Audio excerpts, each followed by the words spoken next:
Hi, my name is Annu Syren. I'm a sound designer here at Colossal Order, and today we talk about sound and music.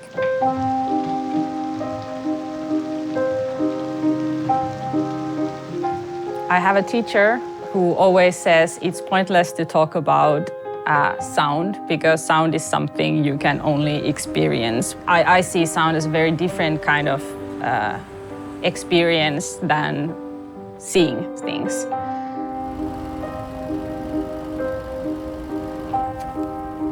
In City Skylines 2, we have expanded many of the audio options to give the players more control over what kind of sounds they want to hear and at which volume level. And we have also tried to expand what exactly is heard in your city. The city ambience consists of 3 layers depending on your camera height. Then on top of that, we have built different kind of ambient sounds based on your camera locations, such as if you're above a forest or a busy highway, or if you are having rain and how intense that rain is.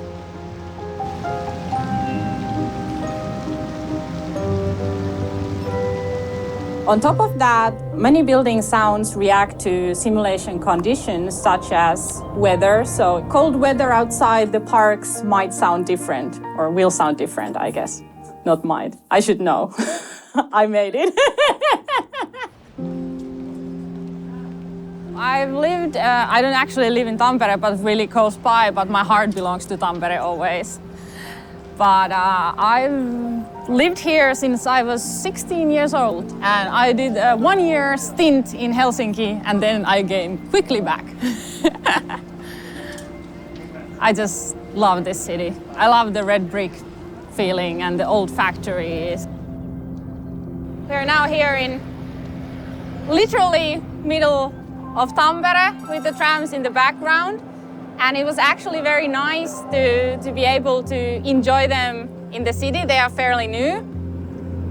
When you had to design things you don't have access in real life, it always gets a bit more complicated. So it was nice to be able to see and hear the trams in real life here. And I think they're also pretty fun.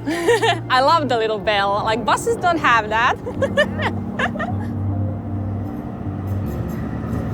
I take inspiration everywhere around me, and especially since we are dealing with a city builder, so I pay a lot of attention to distant sounds. I find it easier to replicate sounds that you hear really close, but it gets a bit more difficult when you're hearing things that are really far away, but you still hear them, like traffic, because you have an individual car.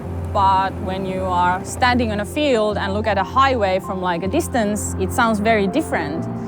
So that's something I was really inspired by. So I actually took a lot of walks near roads and just listened to how the cars sounded from a distance rather than from really close by. And it's very interesting because you need to be able to recognize them as the same source, but it sounds different.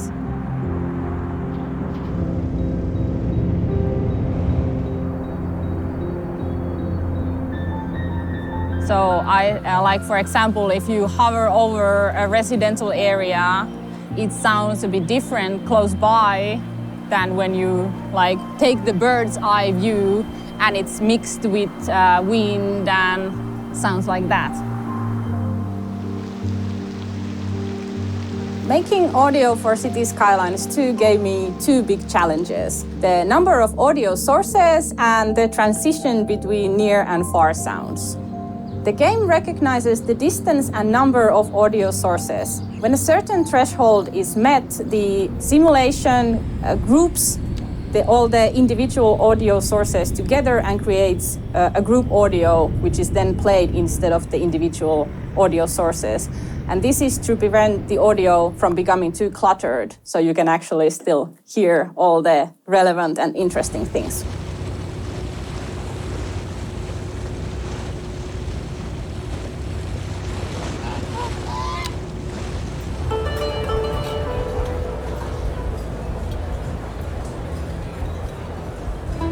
that's something that has always interested me in game sounds, is the transition between two locations. So if you are going from indoors to outdoors, how does it sound? How does it make you feel? Like you immediately get a different emotion when you switch locations.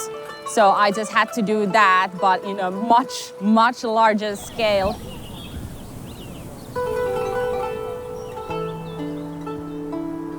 That was one thing that really I wanted to highlight in City Skylines 2, because when you move from like a busy city center and you pan your camera out over the water or into like a serene forest, how does the soundscape actually like change? Those have always been the things that interest me the most.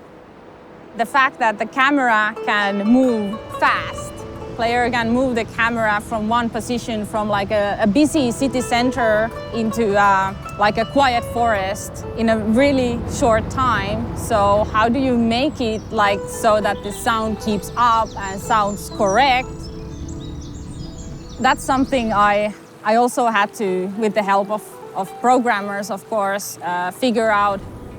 There are so many variables and moving parts, so I really had to pay attention that whatever player is focusing to listen on is always like elevated and clear.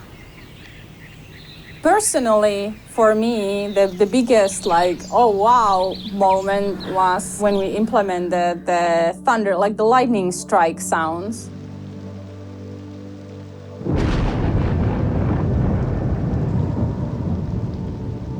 And they actually have a small delay, so when you see a lightning strike in the distance, the sound actually has to travel for a while before you can hear it.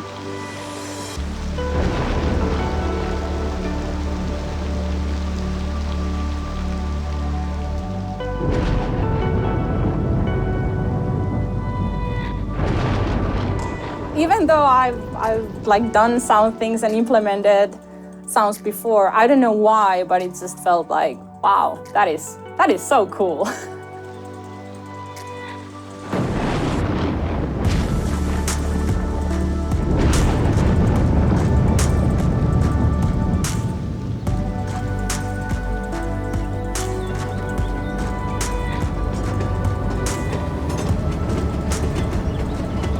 I'm a problem solver. I like difficult things. I like my games difficult.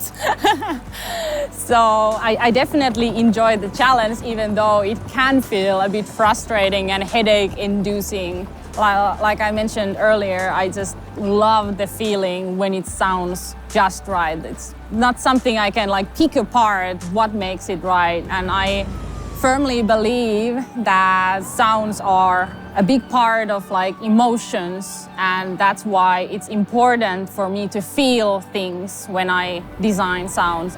Of course, they are there to portray information, but they are also like carriers of emotions. And I hope that players can feel what I felt when I heard the sounds.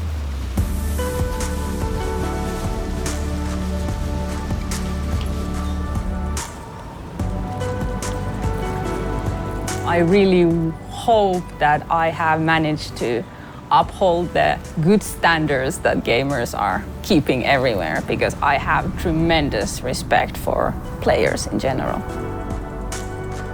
I just don't understand how you do it. Me neither at times. Thank you so much for watching. Next week we are talking about photo mode and cinematic camera. Bye!